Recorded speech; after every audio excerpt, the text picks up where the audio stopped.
I'm all the way up. All the way up. I'm all the way up. I'm all the way up.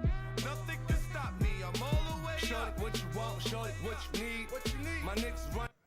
Welcome back to another episode of the Triple Double Threat Podcast.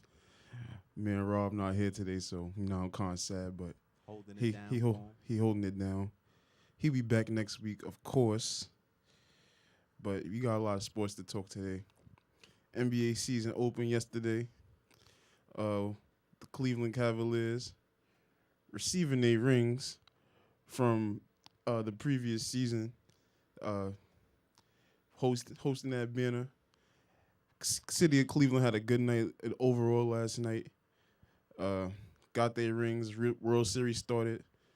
The Warriors not as lucky, getting their tails handed to them in last night's season opener. So me and Bernard about to talk about our takeaways from yesterday's season opener. Now, me personally, I feel like this. I can't hear myself. Good enough. I like to hear myself. Okay. Yes.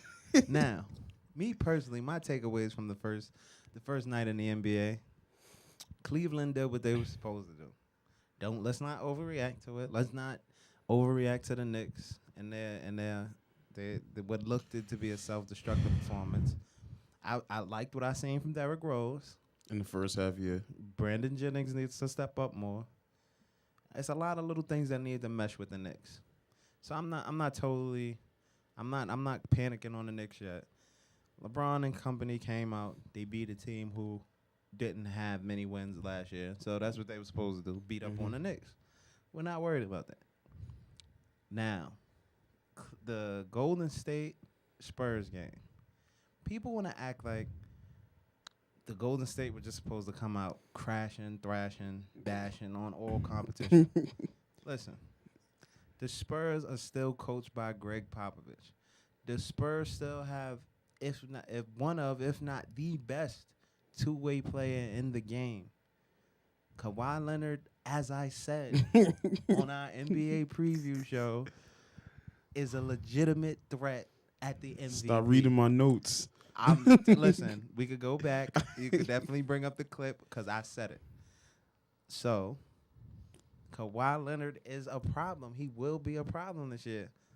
He guarded Durant. Durant still had a great game, 27 on 10 of 17 shooting. Mm-hmm. And Curry had a good game. It's just the team as a whole didn't have a great game. So be it. But I'm not panicking for the Warriors either. They're 0-1. Yeah, it's a long season. Yeah, they're 0-1, and they won 24 straight last year. So it's like, what is the whole? I heard a few people say, "Oh, I told you." What? What did they tell said you? the Spurs would be the only possible problem for the Warriors in this season. The only possible problem will be the Spurs. I said that. I think So they got smacked in the mouth by a team with better chemistry than them. that's what I'm saying. That's it. They had to build their chemistry and everything. I mean, Wait, I think, and before we just go with those two, my man Joe Johnson had a great game last night for Utah, even though they lost. Joe Johnson is on his fantasy team, everybody. So what? Had to shout him out. Smooth Joe. I appreciate that. My biggest takeaway from yesterday's game, like you did say in the NBA preview show, is that Kawhi Leonard can be a legitimate contender for MVP. I think if the Spurs can get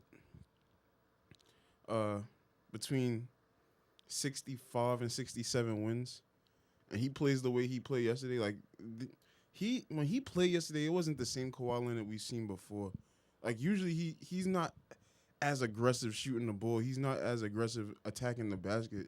He's more of a defender and slasher, but he was handling the ball. He was taking it straight at the Warriors' interior, and I think they might have explored one of the weaknesses of the Warriors, which is that it's not as easy as just replacing Harrison Barnes with Kevin Durant. They did lose two 7-footers and Andrew Bogut and Maurice Spates that were big pieces for them. So I think that was two of the biggest takeaways I took away from that game yesterday.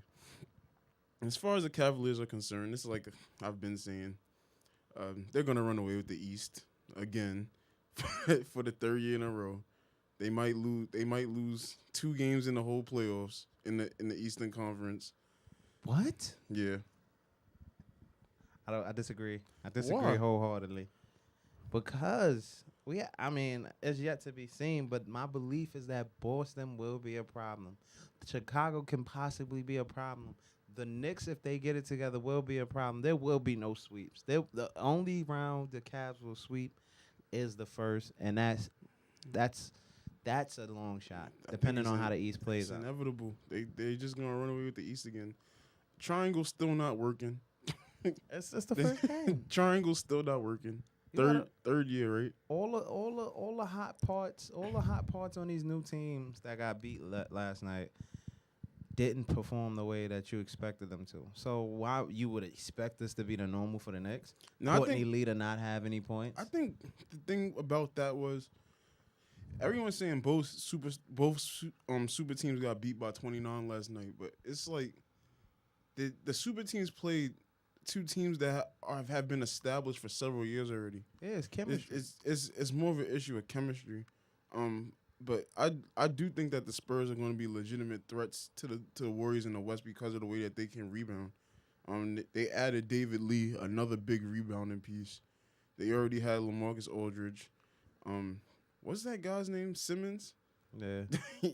They always find like these crazy pieces that no one knows about, and they end up being great for them, like Kawhi Leonard. But what it is the Spurs, like I said, Popovich is a system coach. Popovich can put me and you in his system, and they'll win 60-plus games. Like, because he's gonna find where each person excels.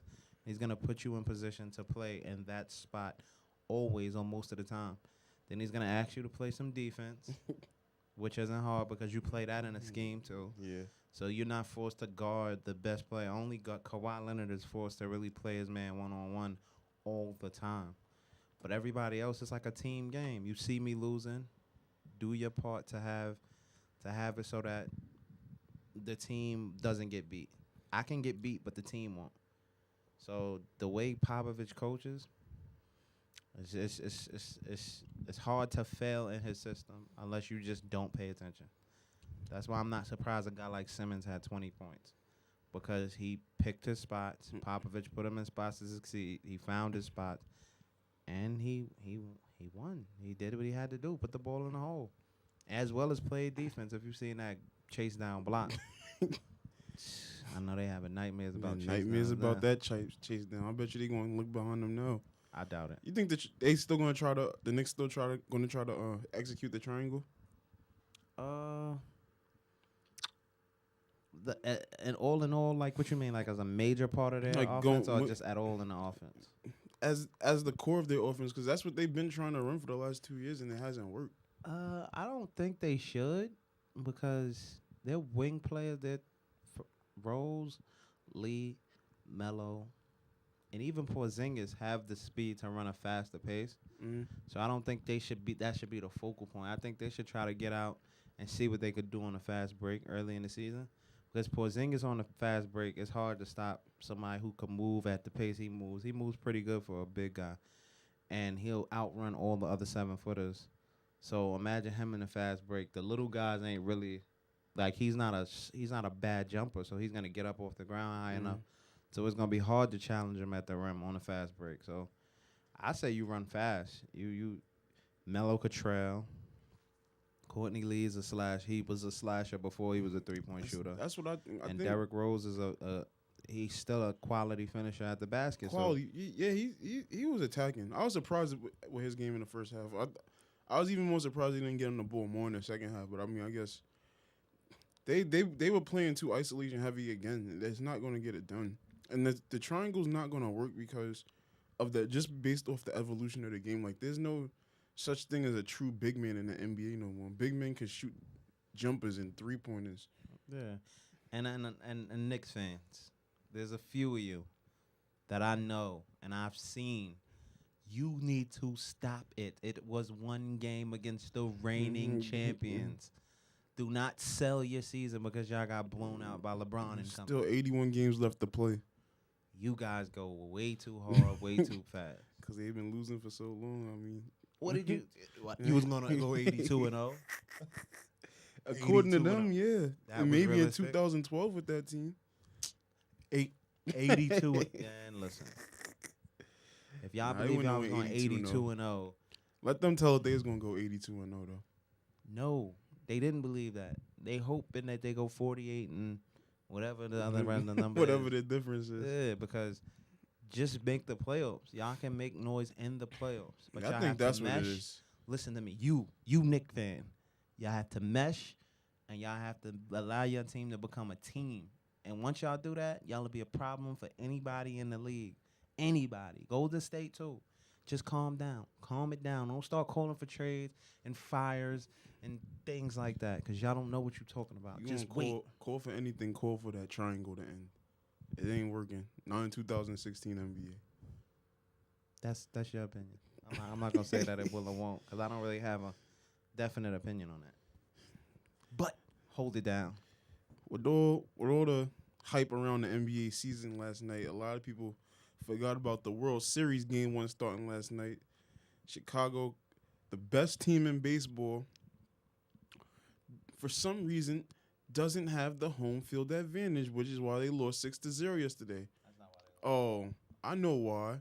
Because the home team that wins the All-Star game gets home field advantage in the World Series. This is the dumbest thing I've ever heard. If you are the best team in baseball, you deserve to get home field advantage. End of discussion. Your thoughts? First off, that's not why they lost. It is why they lost. That's not why they lost. Corey Kluber or Kluber, I don't want to say his name wrong. I'm not sure how to say it, but he's an ace. He's a Cy Young Award winner. He held them to 4 hits, no runs, which is what a Cy Young Award winner is supposed to do. With the home field advantage, then yeah. If you in Chicago and he holds you to 4 hits, and none of them go out the park, you guess what you're gonna have at the end of the game? No runs. 0 points. So regardless where you at, this type of performance by a pitcher is gonna hold it down. And then he got the ball straight to Andrew Miller, But do you think who is probably one of the, if not the best no, relievers in the game. relieve? Oh yeah, I hate the reliever, fact yeah. that the Yankees got rid of him. But if you go from your ace, Cy Young Award winner, to this guy who is coveted by everybody because of his skill with the ball, and he has been a great reliever all for the last 3-4 years. It was they had no way to win.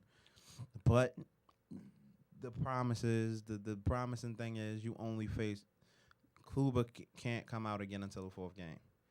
Do you, so you think he's gonna have that same type of performance on the road? I think he can have a similar performance, but it's all about how much they make him work. If you hold him, even my thing is like this. I look at it like this, right? The only pitcher to fear, like I'm not saying the rest isn't good. He's the only pitcher on the staff to fear. He can only pitch 1, 4, and 7. So it's like if you take care of business against everybody else in these next 2 games, you're still up 2-1. Then if you get another crack at him, he beats you, it's 2-2. Then you take care of business in the next 2, he doesn't even come back out for game 7. So it's all about them taking care of business when they're supposed to. You're not really supposed to beat Kluber. That's why I'm glad that Arrieta didn't go against Kluber, Yeah. because it would have just been aces clashing, and a strong possibility is that Arrieta would have been there before Kluber. I'm saying Kluber. I don't know if that's his No, name. clear Kluber's it. But as far as the All-Star game deciding home field advantage, I don't have a problem with it. Because because baseball's All-Star game is not one of the most exciting things to watch. Mm-hmm. If you for a while it's been the home run derbies getting watched, the All-Star game has less ratings than the home run derby. So in order to make these guys actually play and these guys actually care about this game, people to actually tune in to care about the game, more baseball fans, you make it mean something. What else could you possibly make the All-Star game mean? I think It would like it has to decide something for people to watch it. Also, it's a moot point to even put it on. So you make it about this, and that's just it. Like, it makes a disadvantage for the better team per se, but I think that is unfair to do that because number one, the All-Star game should have no effect on home field advantage in the championship round of any sport. That's first things first. The second thing is most players on the team had no effect on the All-Star game in itself. Like how many players from each team are probably All-Stars? Maybe 2, 3. Cubs, I believe, had the most All-Stars. Which was how many? I believe Like- it was like 6. That's a lot. I believe. I'm not 100% sure. Like, don't quote me I'm on saying that, but- six out of how many people on the baseball team? So it's not like Yeah, it's as much as less than half the team has an effect on it. But- So they didn't even most of the players didn't even get a chance to have an effect on the deciding factor, which But- on the home field advantage. But you got to understand something. What better way to decide who has home field advantage but to put all the best players from each side and let them play for home field advantage? Yeah, It just so happened that the AL's players did what they were supposed to do. I don't think there's anything wrong with having an incentive. I just I just understand don't what think you're it should saying. it should be. I don't think it should be about the World Series. Like make it about like draft picks or something like that, or something else because it's unfair that But- if you work all year, win 100 games, have the best record in baseball, and you still don't get the home field advantage because you lost one game, Yeah, a game that has no effect on the record. I understand what you're saying, but this is just what they came up with. I'm like I said, I'm not. I understand where you're coming from, and I understand why people would be mad, but this is what they. I think it's more. It's not so much about the World Series as it is about trying to get people to watch, trying to get the players to play, what you call the people to watch, and that's what it's been doing the last 2 years or so.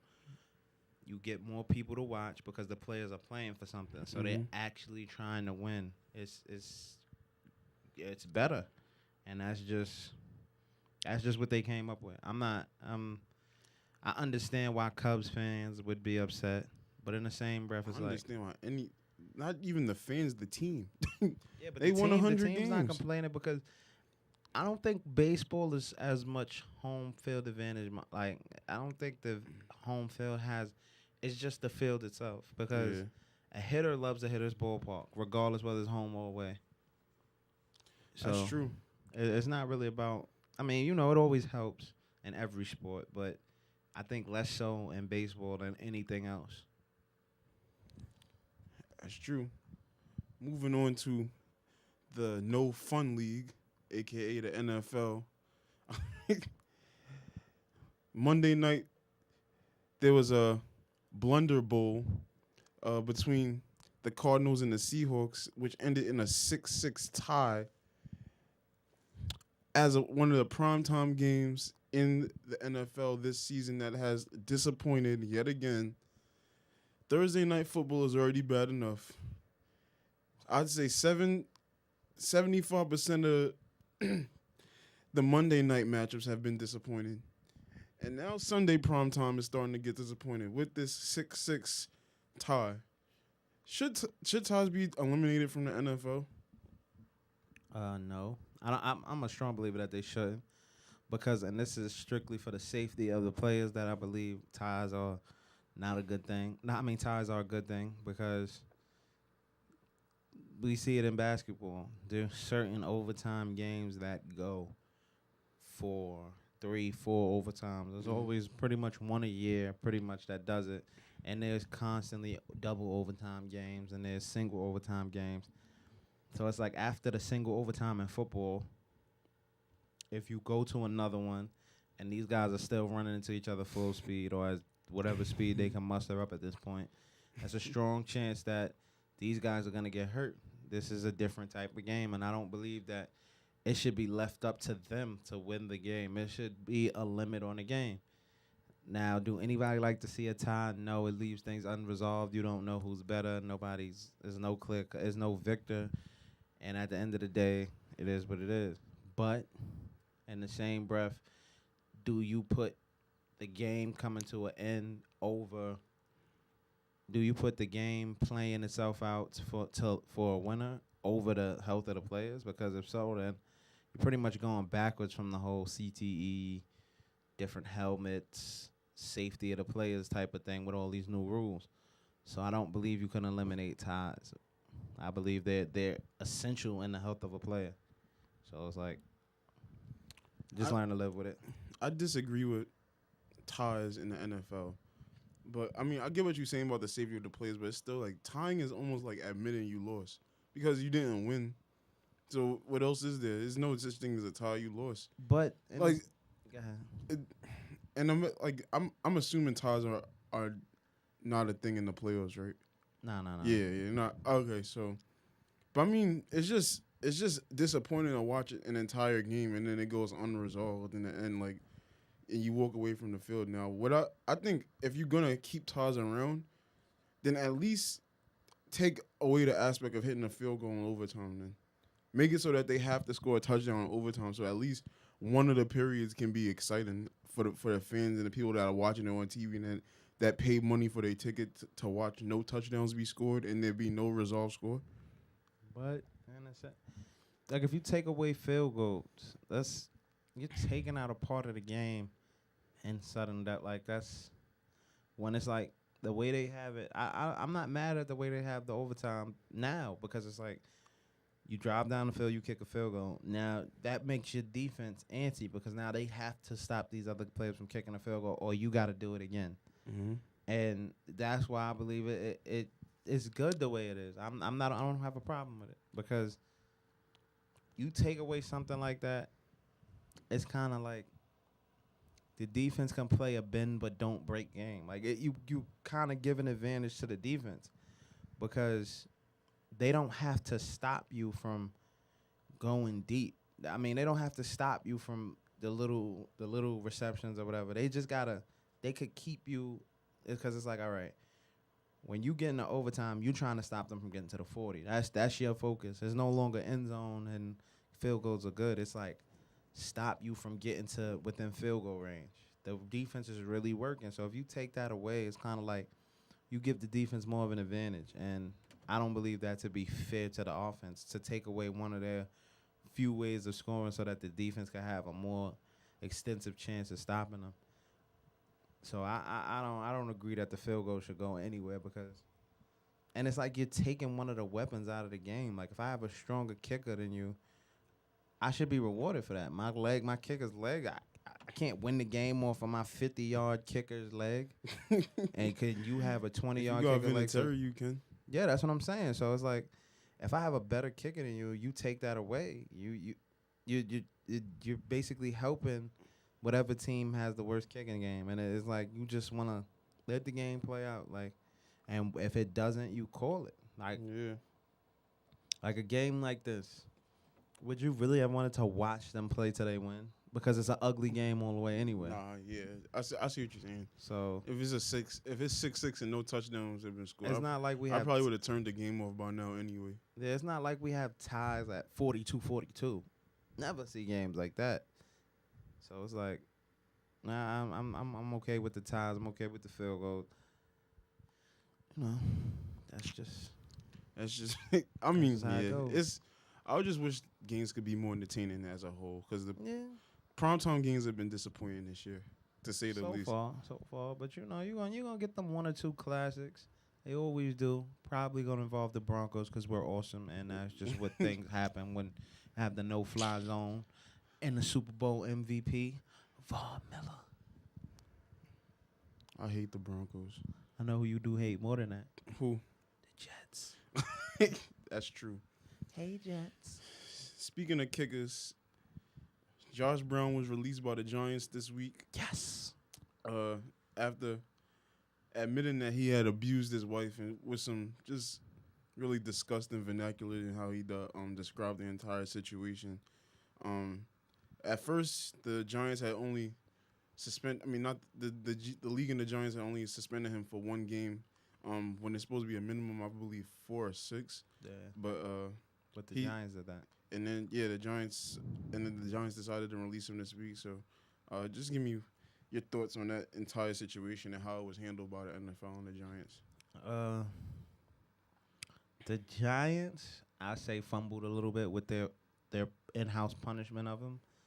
I feel like should have kind of went a little stronger, especially if you knew. Like, I don't know if they knew to the extent, which I doubt, because I'm pretty sure that they would have went a little harder with the punishment. But that's the only real fumble I see. Like, the NFL, like, you suspend him based on the facts and the things you find out. Once they found out, they took action. And the Giants did too. They put him on the exempt list. He's out of the league, and I it's like I don't really see what else. I don't see what else you want them to do. Like, there's people who want you to come down a lot harder, but it's like you have to make sure. And the Giants, that's the one blunder, because I feel like it's in the rules, but it's not. It's this what the NFL punishment is. And when the NFL brought its punishment down, that's what this is. With him being out of the league, the Giants putting him on the exempt list, whatever. This is the NFL's punishment. So people are going to say the NFL, but it's like they didn't punish him first. The suspension wasn't them. The Giants suspended him.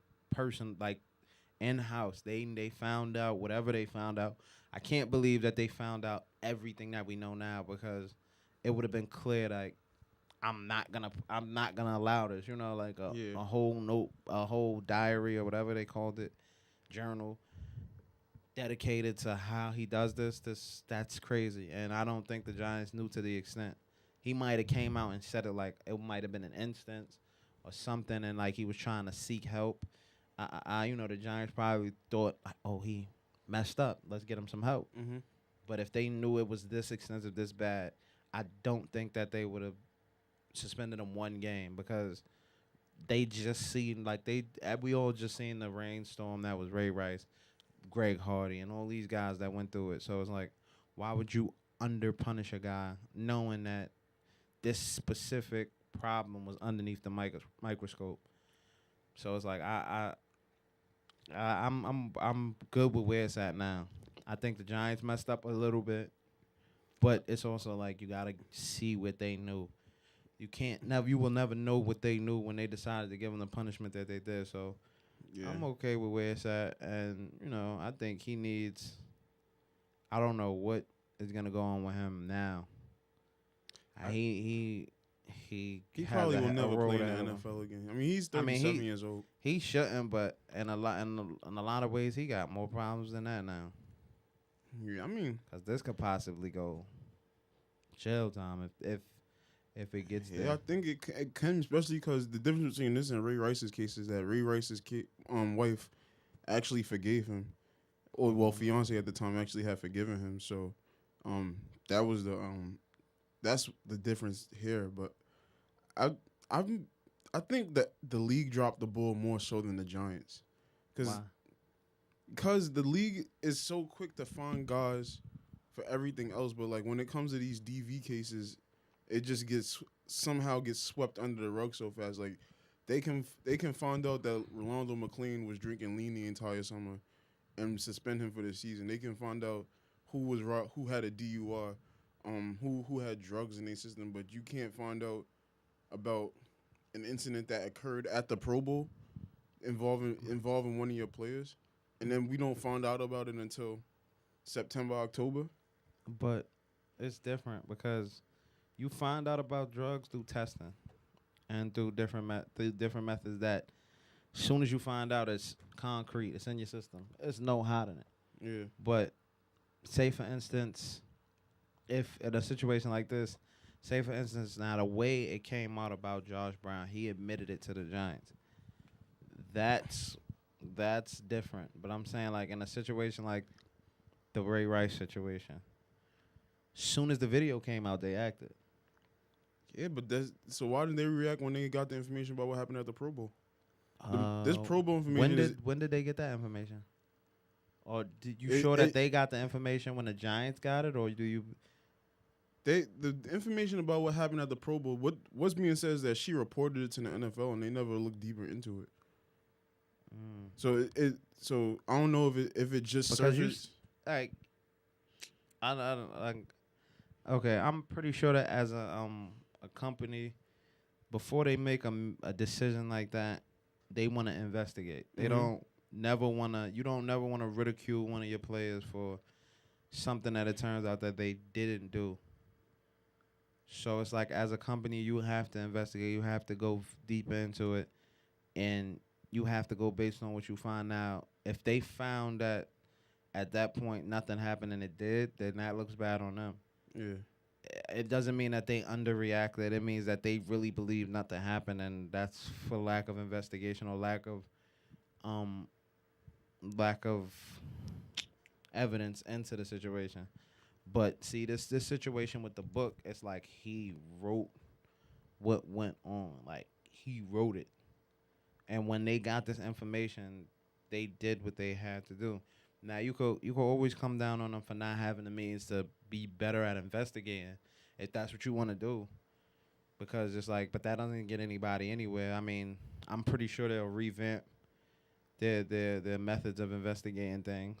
But if they let it slip and it got under them without them possibly finding it, and now they're gonna look into it, but you just gotta, you gotta. I feel like the way they reacted to this point right now, I can't fault them in no way. Like I said, you give the Giants a little bit of whatever, because that punishment didn't really fit. But you don't know what he told them. You don't know exactly how he brought it to the Giants. And you don't know what the league found out if they did investigate. You don't, I don't know. I personally don't know. I don't know if they went and investigated it. They decided to watch him closely or look into it. Because allegations, as much as people don't like to admit it, allegations are allegations. Yeah. Everything is not true. Don't get me wrong. Why would this lady, this wife, lie about this? But Yeah, that's what I'm saying.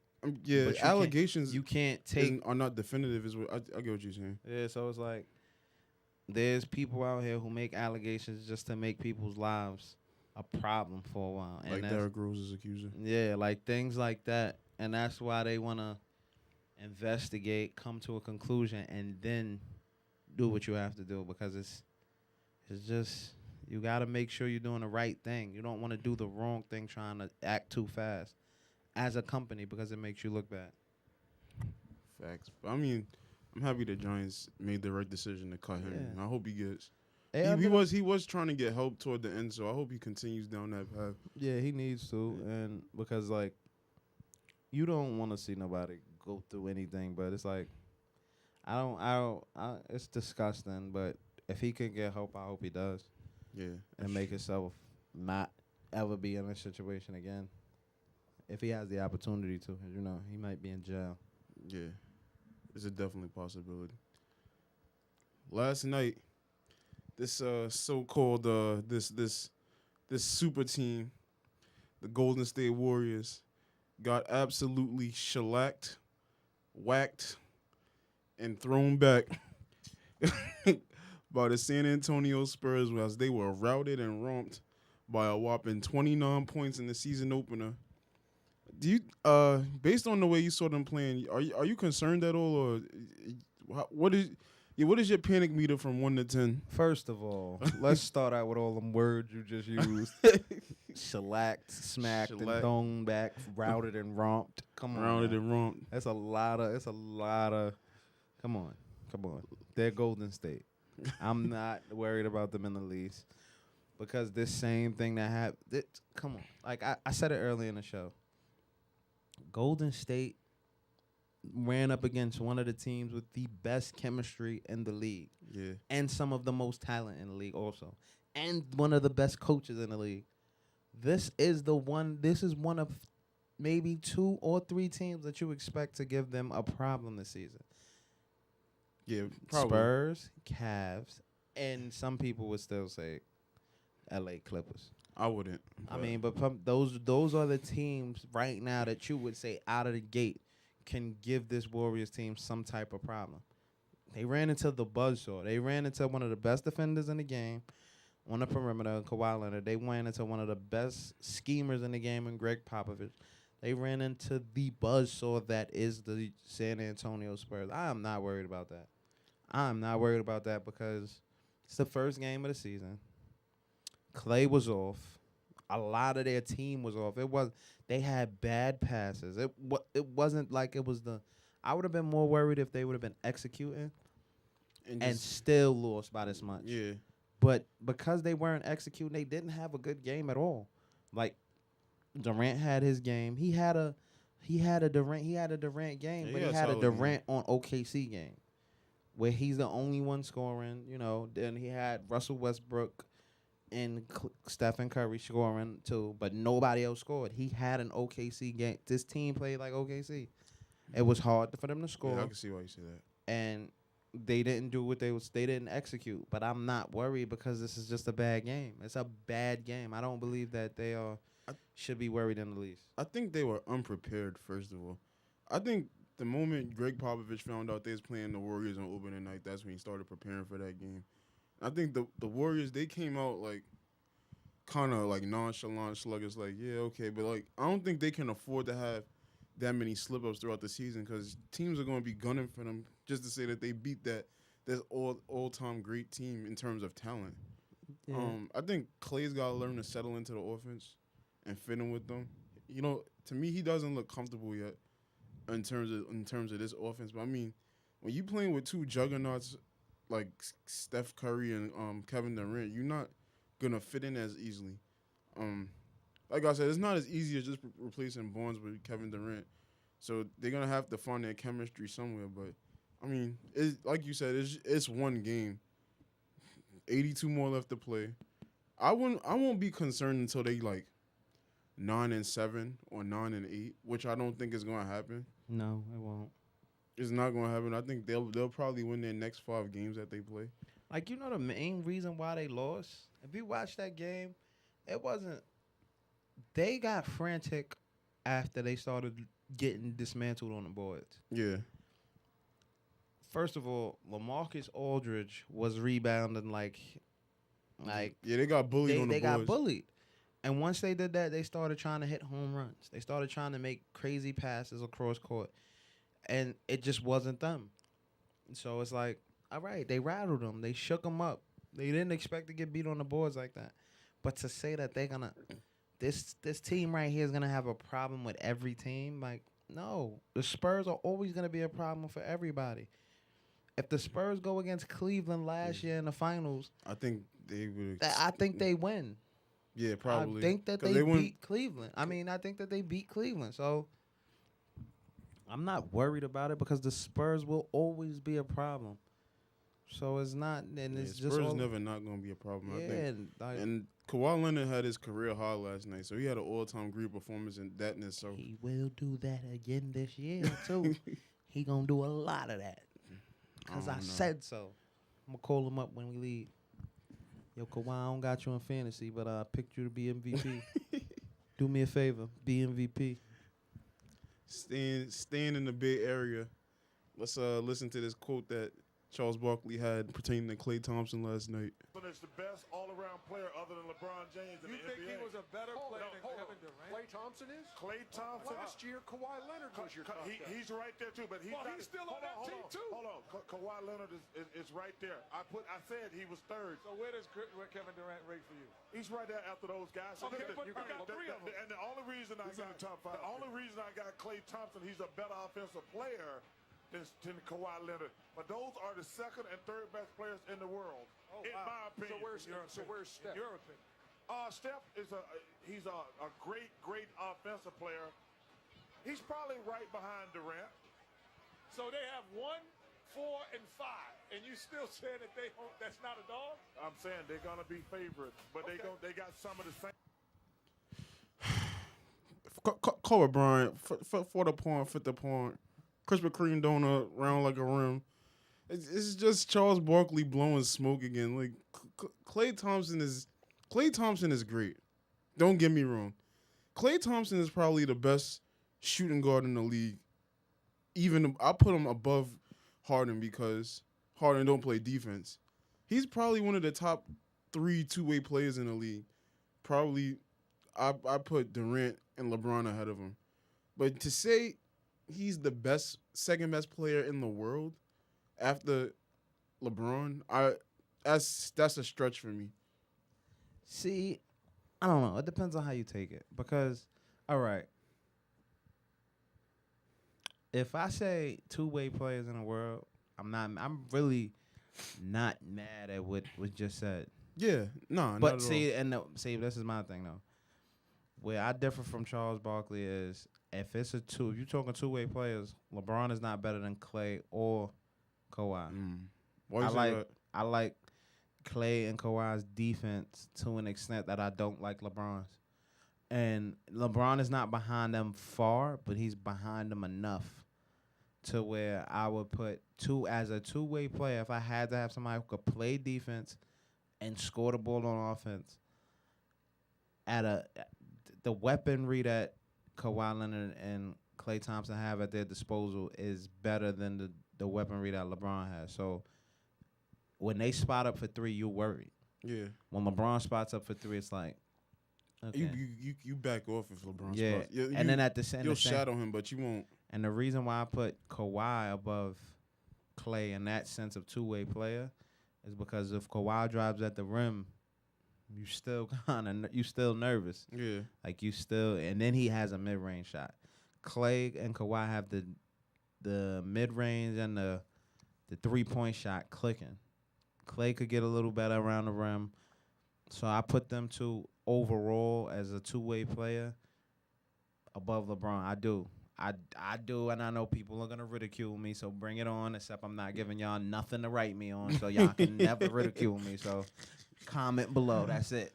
And then, but if you go strict talent, skill, offensively, and just the impact on the game, of course, Klay is not going to be as high because he purposely plays behind two players on his team. Mm-hmm. So Klay's not going to play to be the superstar. But if he wanted to be, if you put Klay on the team alone, I believe Klay can have superstar numbers. He has superstar. He's talent. I mean, Klay. Don't get me wrong. Klay Thompson is not a slouch. Like you seen his He's the performance. best two guard in the game. Yeah, definitely. And you seen his performances in the playoffs when he had Disrespect, Wade. He had 11 threes versus OKC in Game 6. He scored 40 on several occasions. He scored 30 and a quarter on several occasions. So it's not. He's a beast. It's not a knock on his talent. It's just like he ain't Steph. He's not Steph. See, this is what I'm saying. This is where two-way player. Because as a two-way player, I take Klay over Steph too. But impact on the game, LeBron, Steph, and Durant are second to none. That's what I'm saying. The impact he actually has on the game is when you bring in passing, when you bring in all of that other stuff that goes on, yes, LeBron is number one. But if you go with offensive skill set, putting the ball in the hole and playing defense, I would take Klay over him in that regard. But as an entire all-around player, LeBron is gonna bring your team up before Klay does because LeBron is a better passer. He's a better passer and he affects the game crazier for some reason. And like everything he does is big. He has that Westbrook feel. Like, well, nobody has Westbrook feel, but he has like a Westbrook Jr. feel. Yeah. Every block is big. Every dunk is big, and it's like So he's a better all-around talent, like passing, rebounding, everything. He's better, but when it comes to putting the ball in the basket, I'll take Klay over him. And he can defeat you mentally with some of the shots that he hits. Oh, LeBron? Okay. No, Klay Thompson. Yeah, like I think if Klay was more aggressive, I believe if Klay was more aggressive, people wouldn't look at this as far-fetched as they are. But to say it all depends on how you look at the question. Two-way players. Because like to me, two-way players. Because I believe my top five goes LeBron, Steph, Durant, Kawhi, and then you know, see, my thing is when you put a top 5 together like You that, have to you say forget what the you ba- bigs. No, I'm saying you have to do it based on what?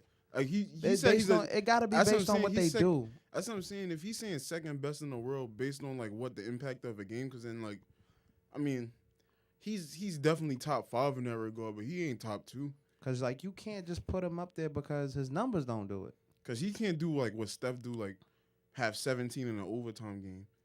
See, I believe he can. But I believe because Steph is doing it, it's like, Why do I have to do it? yeah, why would I take the shine? Why would I start shooting when my man is doing it? Just like he did in Game 6. Yeah, like, Clay can do it. Don't get me wrong. He doesn't have the handles that Steph has. Yeah, he doesn't. But that's pretty much it. Like, Steph is a better finisher around the rim now. He's developed his finishing game Yeah, around now, the rim. now before Clay had But him. before it was they were pretty much almost the same player except Steph had handles.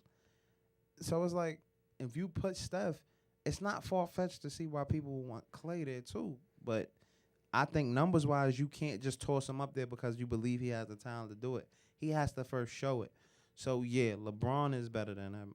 Kawhi, to me, is better than him. Kevin Durant is better. Steph is better. But the numbers prove that for them. If Clay's numbers ever get up there, I would have no problem saying Clay is the best player in the world or top 2, 3. Because he'll have the numbers to prove it. Potentially, I think he can be, though. So I'm not mad at it. I'm just, people take Charles Barkley and they try to overly dissect what he said, and it's like only some of it is necessary. Charles Barkley says a lot. Krispy Kreme donuts around like He a ain't real. gonna like that. He gonna talk about you, and then Shaq gonna get on you I too. don't care. Bring him on. The great Kendrick Perkins. Oh damn, Robert not here to do his plugs. His picks column coming up though. Look for that on the website. Follow our YouTube channel, Triple Threat Podcast. Even though triple Double Threat Podcast. Nah, Robert, you'll be back. Rob be back next week. Thanks for tuning in. Like, comment, share, subscribe. Next week we're gonna be talking about how Golden State is great and they didn't lose a game since. Tune in. We're gonna be talking about the Cubs being up in the World Series. Tune in. We're gonna be talking about Kevin Durant being number 1 in the MVP race like I predicted. Tune in. Nah, we talking about Kawhi Leonard. We out. Kawhi Leonard.